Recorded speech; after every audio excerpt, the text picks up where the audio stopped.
Hello and welcome back to another episode of Sage Advice Superhumans and Storytelling Podcast, a podcast designed for seniors in high school to help them navigate the waters ahead. On this podcast, we consult real people with real stories about what they've learned throughout life. On today's podcast, I have the pleasure of interviewing Russ Barnett. Russ currently lives in Columbia Falls, Montana, and owns and operates Outfitter Supply Company. In 2015, Russ and I met because I was a farmhand, or interviewed to be a farmhand, on a small organic farm that he owned and operated in addition to Outfitter Supply. Since that time, Russ and I have remained friends, and I view him much like I would a mentor. So consulting with him as I navigate what's ahead in my own life. So he was a natural choice for bringing his experiences and his story to my seniors in high school. Let's welcome. All right. Good morning and welcome, Russ, to Sage Advice Superhumans and Storytelling Podcast. How are you? I'm great. Thanks for having me. Absolutely.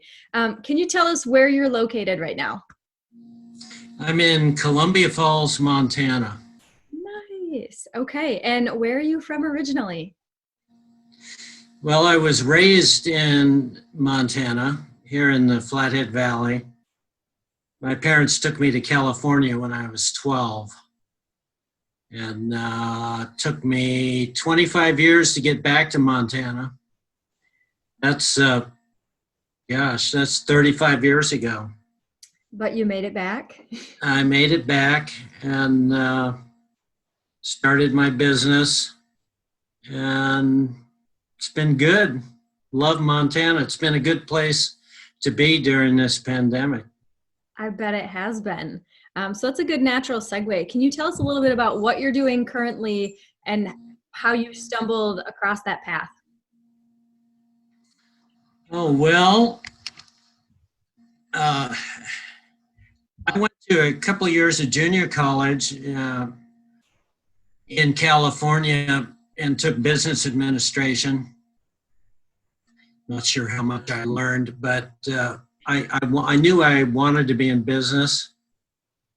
Some kind of business. So when I got out of school, I started a gardening, landscaping business in California, did that for a couple of years, moved to Lake Tahoe, went to work for my brother-in-law, who owned a garbage company there, and worked there for 12 years, eventually became a partner.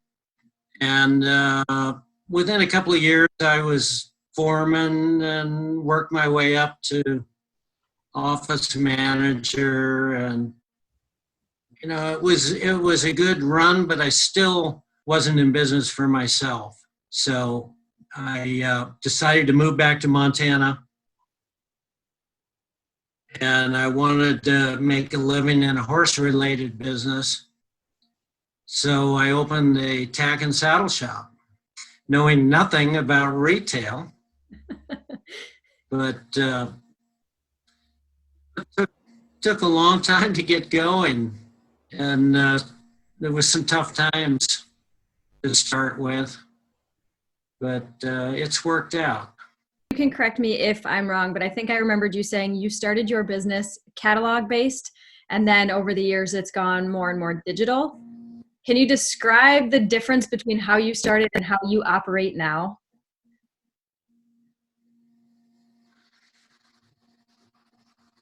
Well, for the first 10 years, we were strictly a little retail store on the highway in Montana. And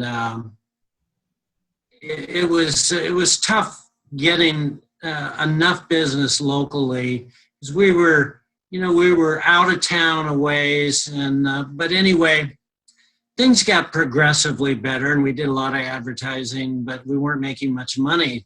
And I thought, maybe we should go mail order. And so I had a guy come in the store, and I'd need some tack, and I'm in the marketing business. Is there any way we could do a trade? And I said, well, maybe, I said, I'd like to have a little catalog. And I said, I'd like to have a little tabloid catalog.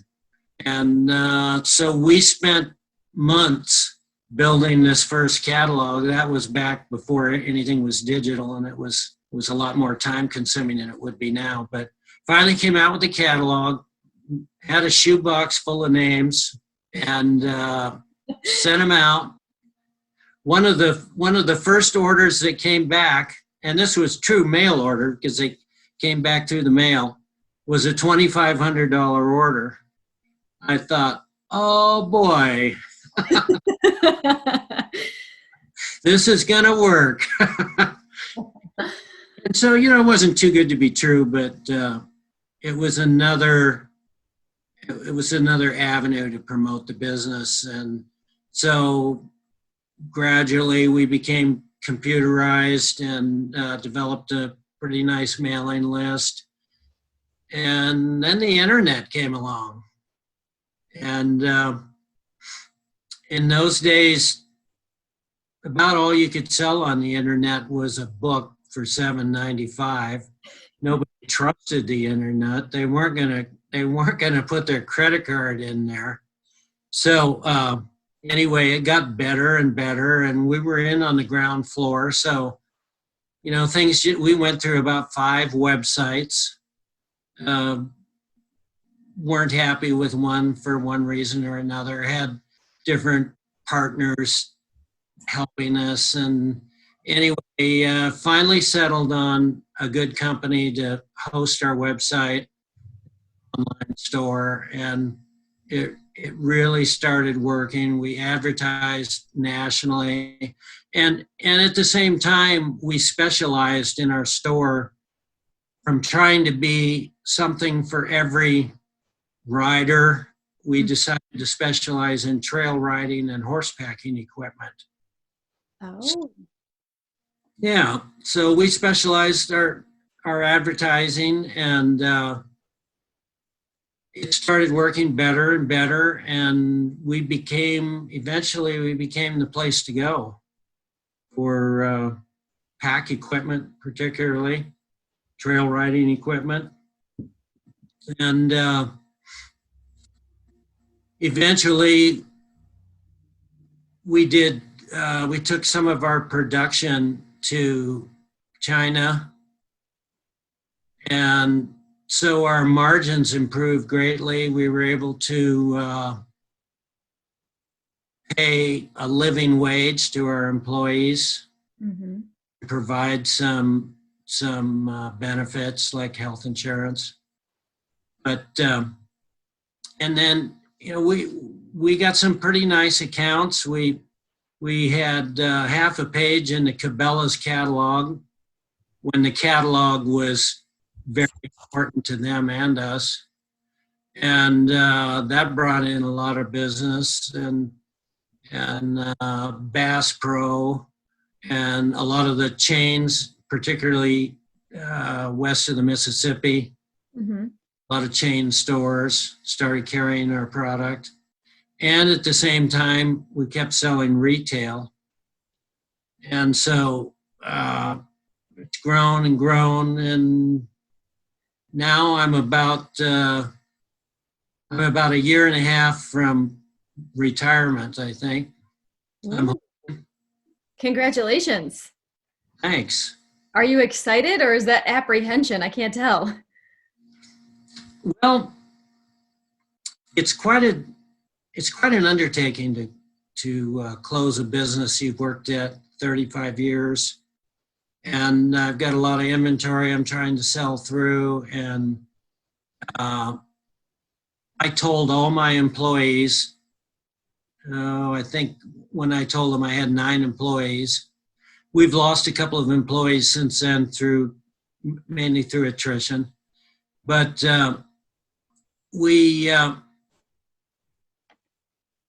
we're winding down. It's a gradual process, and I'm not sure exactly where it's going to end up. I might end up selling the business to someone at close to the end. If not, I'm going to be happy with just closing it out.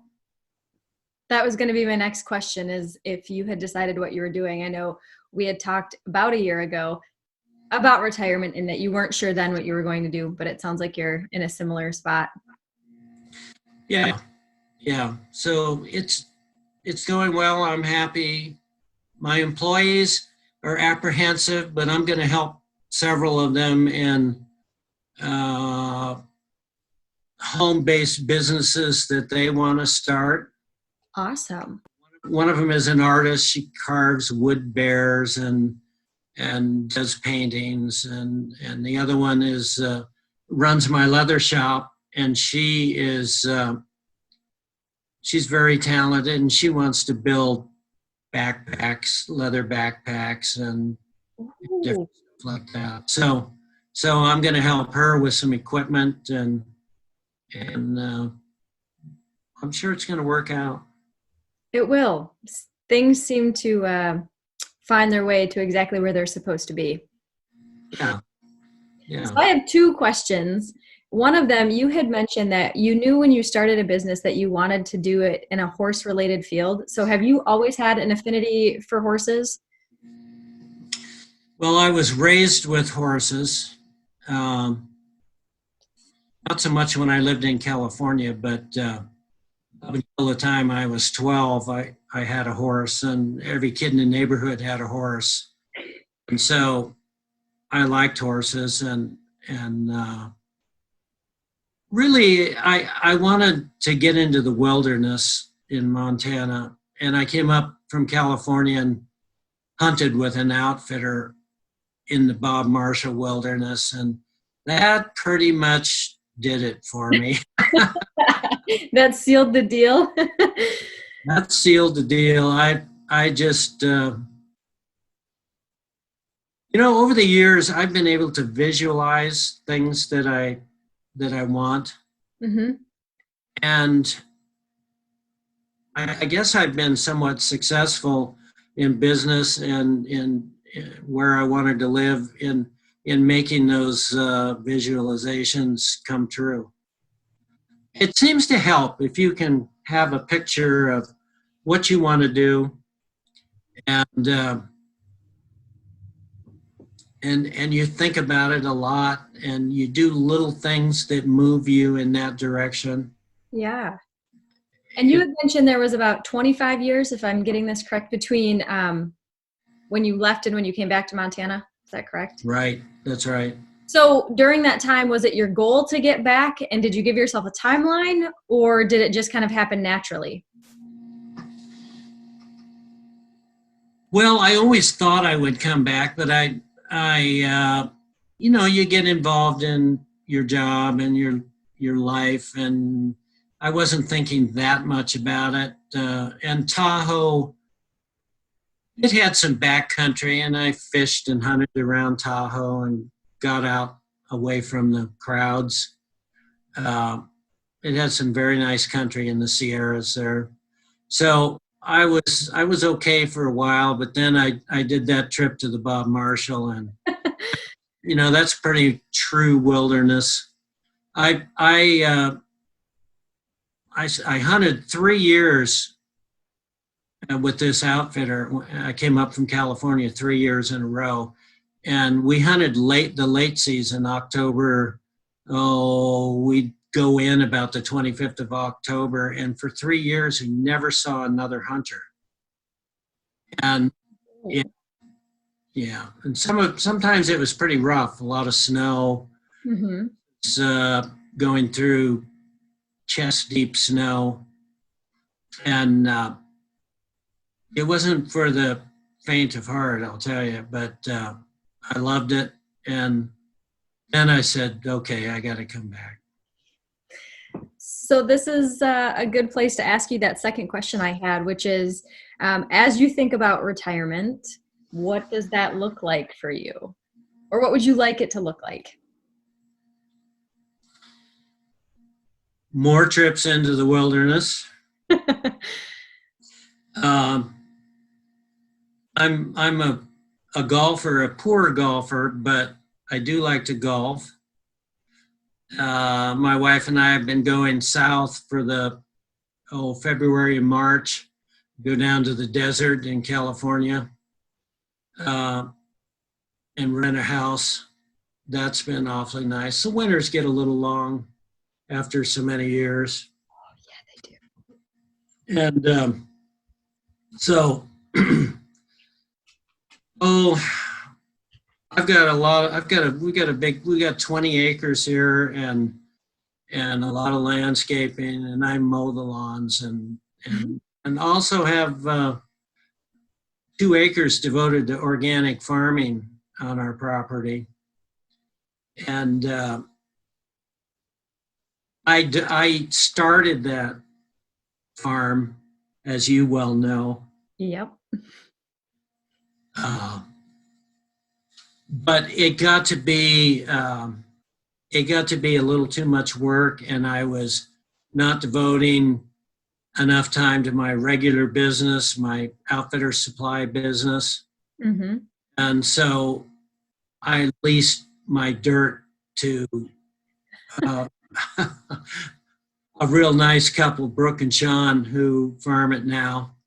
And they're doing a fabulous job, much better than I ever did.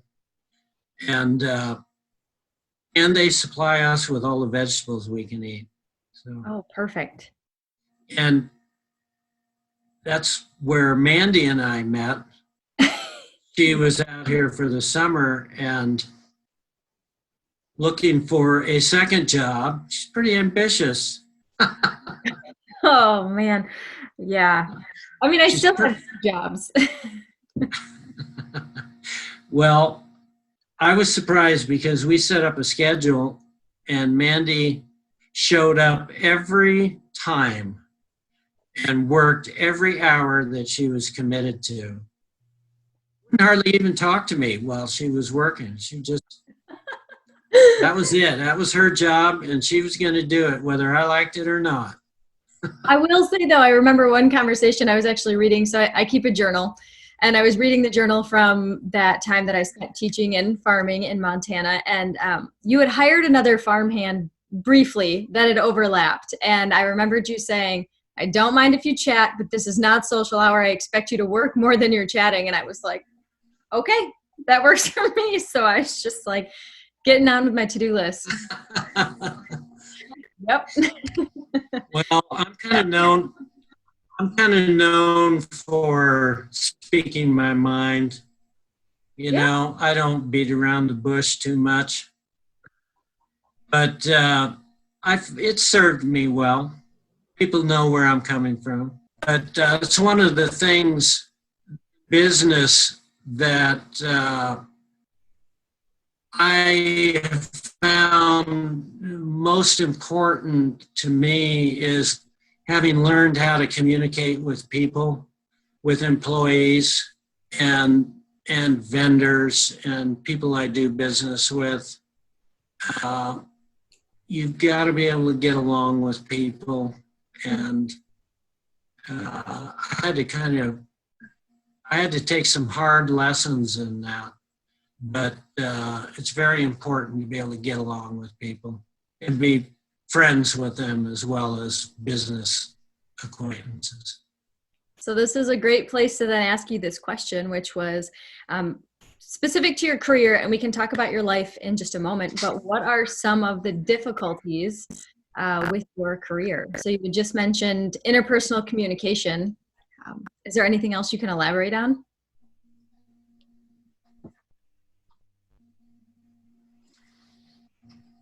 Well, my business was extremely difficult for a number of years because it just wasn't bringing in the revenue that provided a very good lifestyle.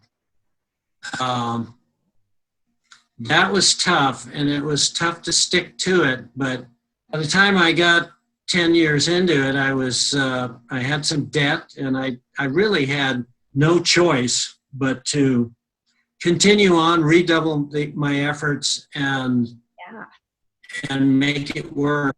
That's about the time we started the catalog, and things got better. So let's take this from your career to your life in general. What are some of the most rewarding aspects of your life? So if you could look back and pick a few things, what would you highlight for us? Well, Some of the most rewarding things have been the relationships I've established with employees.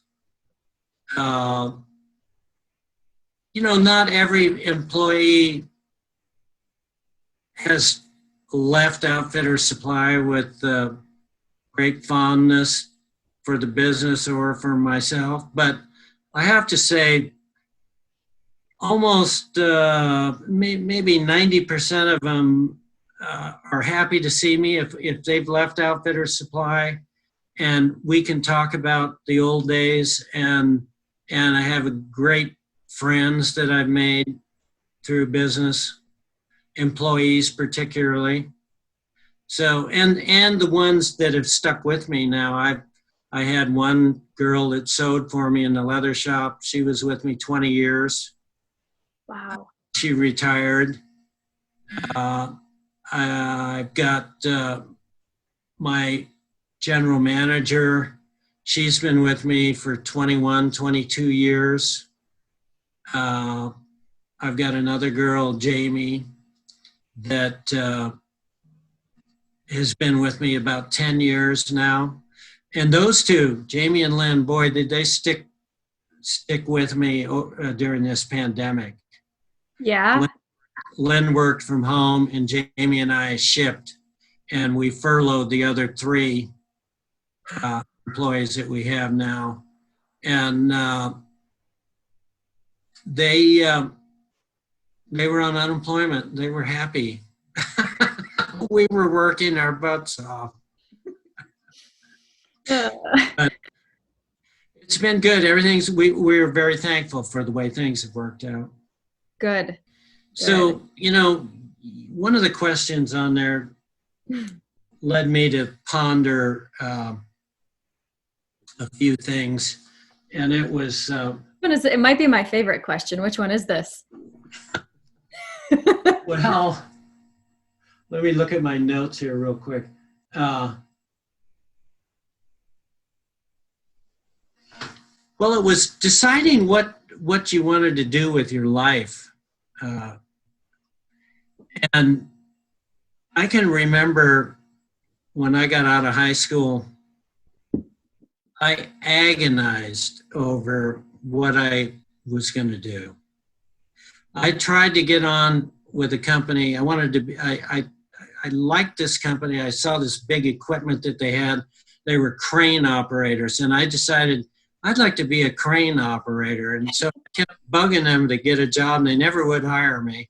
I was kind of discouraged, and but it was a very difficult time in my life to get some direction. But if I have any advice for young people that are in that same boat, trying to decide what they're going to do, employers out there are desperate for people that care. And I found in my business the people that took an interest, that truly thought of the business as their something that they were responsible for and wanted to see successful. Boy, they moved up. They moved up fast. They got raises, they got promotions, they got more responsibility. And I don't care where you work, you should remember that your employer needs your help, and you should try to go a little beyond what's asked of you. And it will be recognized, I promise you. And if it isn't, then you should look for another job. But I don't care if you're working for McDonald's or who you're working for, there's always room to move up. And it doesn't mean that you have to stay at McDonald's, but it's a stepping stone, and it's good practice for your next job. And eventually you're going to be surprised by where you end up. Seriously, you can improve your lot in life by just caring. Absolutely. And one of the things that we talk about in the classroom sometimes is just, showing up is more than half the battle. Like, you have to be there to meet people, to learn skills, but also to take advantage of opportunities. You can't take advantage of an opportunity you're not there to be exposed to. Mm-hmm. That's right. That's right. So it's important to present a good image, dress nicely, speak nicely, be respectful, and do the absolute best job you can do. Good. Reach out for more responsibility. Reach out for more education in your job position. It's absolutely essential. And of course, if you're the type to go to college, absolutely valuable for your future. Yeah. So and I'm going to kind of put you in a scenario here. It's not on that sheet. I'm sorry. We're ad-libbing this one. If you were hiring somebody right now, fresh out of high school or fresh out of college, in that interview, what are some of the things that you would be looking for? What are some of those skills that would come across in a face-to-face interview? Well, I always like to know what they've been doing. What's their experience? And generally we ask them to come with a resume. Mm-hmm. But even if you don't have a lot of paid job experience, have you volunteered with anything? What were your jobs around the house? Did you help mom and dad with the lawn, or did you feed animals, or what did you do?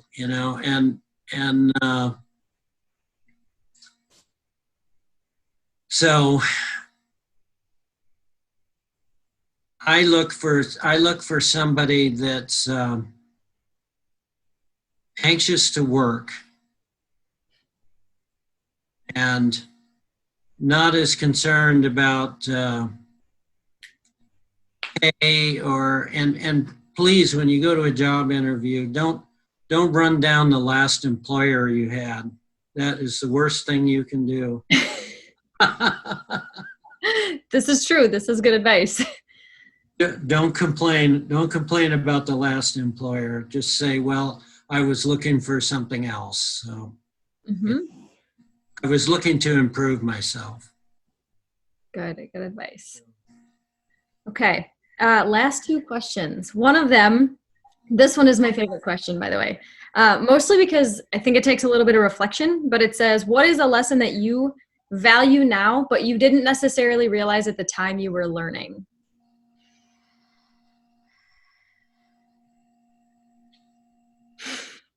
Yeah, I saw that question. That's a tough one. It's a hindsight is 2020 question for sure.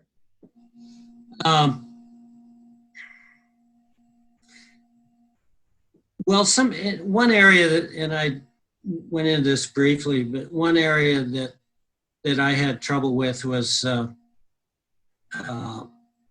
my people skills. I had to learn to negotiate. I had to learn how to work with employees, mm-hmm. learn what was important to other people. And then I developed a little saying, and I used it quite a bit with vendors, trying to negotiate a better price. I'd say, look, I want the best price, but if it doesn't work for you, it doesn't work for me. And so it's got to work for both of us. Mm-hmm. And if you can honestly say that and mean it, it goes a long ways towards working with people. And the same goes for employees. I try to be as as concerned and interested in their personal life and problems that they have with schedules and pay and all that stuff. I mean, I try to help people. Mm-hmm. As long as they're trying their very best to help me, I'll go the extra mile for them. So I had to learn that. That was not easy, and I had to learn how to ask people to do a job. I had to learn how to ask people to do a job my way, the way I wanted it done, and that requires some people skills. So people skills are worth working on. I'm not sure where you go to learn that. I think it's the School of Hard Knocks. I was going to say, I think that just comes with life experience. I don't even think there's a shortcut for that one. But I do have fond memories. No. I paid particular attention to this, but we were in your greenhouse and you were showing me how you planted lettuce, and it make an impression with your pinky, put the seed in, plant them all, cover them lightly, water it down. But you were very articulate about how you wanted that done. Wasn't how I had learned to do it in the past, but I made note of you told me explicitly what you wanted and why, which I appreciated. I like knowing the why behind something. But it is something about the way that you communicated that I noticed right off the bat. Good. It's working. There you go. Hand off. Okay. Last question. You kind of touched on the advice that you would give seniors in high school about to emerge in the real world. But if you looked back, what is some advice that you would give senior in high school you?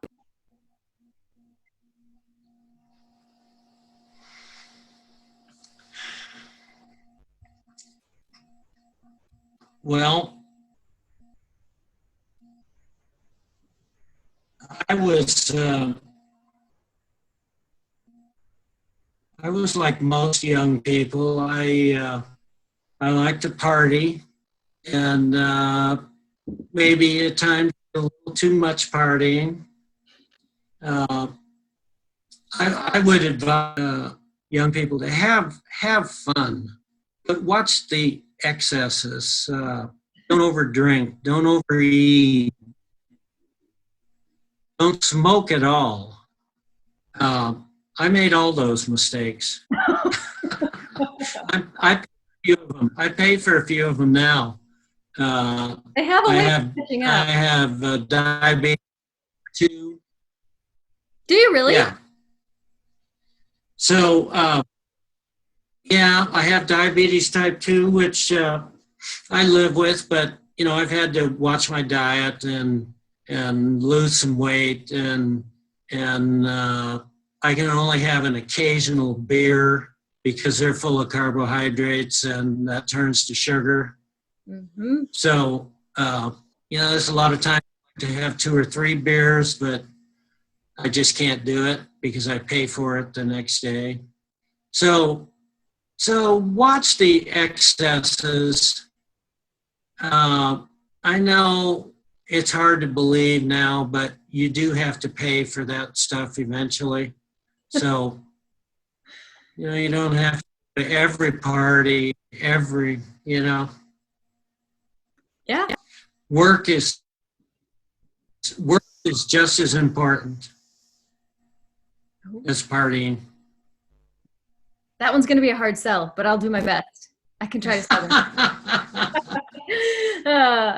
Well, if they just get 10% of that, it'll be better than nothing. This is true. This is definitely true. Yeah. So Russ, do you have any questions for me? I'm not prepared to answer any of these, so it really will be off the top of my head, but. Oh gosh, that was in your email, wasn't it?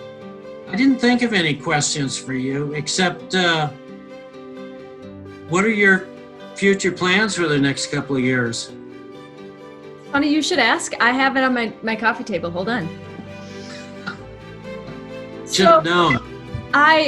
Because there's always a plan.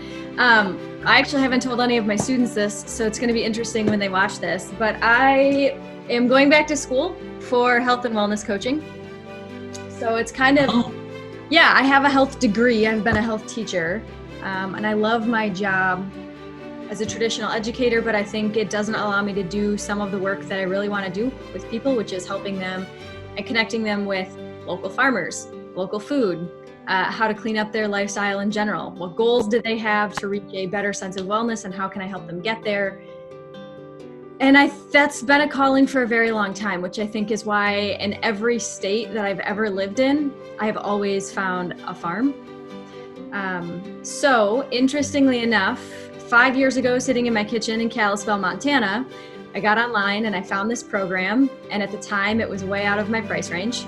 And so I was like, okay, within 5 years, you are going to set that money aside and you're going to pay for that program. And so then when quarantine happened, I sat down and I had reflected on some writing that I did. And I was like, oh yeah, there's that health coaching program. And oh, this is the 5th year. So I hopped online and they were running that entire program at 75% off. And so I was like, well, you've saved the money to do it. You've suddenly got the time to do it. So I'm back in school. So you're doing that online? Yeah. So there's a book that obviously there's a textbook, so I'm going through and reading that. And then there's an online program that matches each chapter of the book with a professor and face-to-face teachings. Nice. Yeah. Well, there's that visualization in progress, right? Yeah. Now, if you could just help me figure out how I'm going to blend living in the Midwest and living in the West, Russ, like that's what I can't see yet. It's there. Like I just don't know how to pull it off yet. Well, there's wellness centers out here too. They have a big one at the hospital. Almost every hospital has it to some degree, I'm pretty sure. Mm-hmm. So visualize yourself working in Montana. I do. Right now I visualize myself vacationing there a lot, but yeah, I'll get there somehow. Does that mean you're out this summer?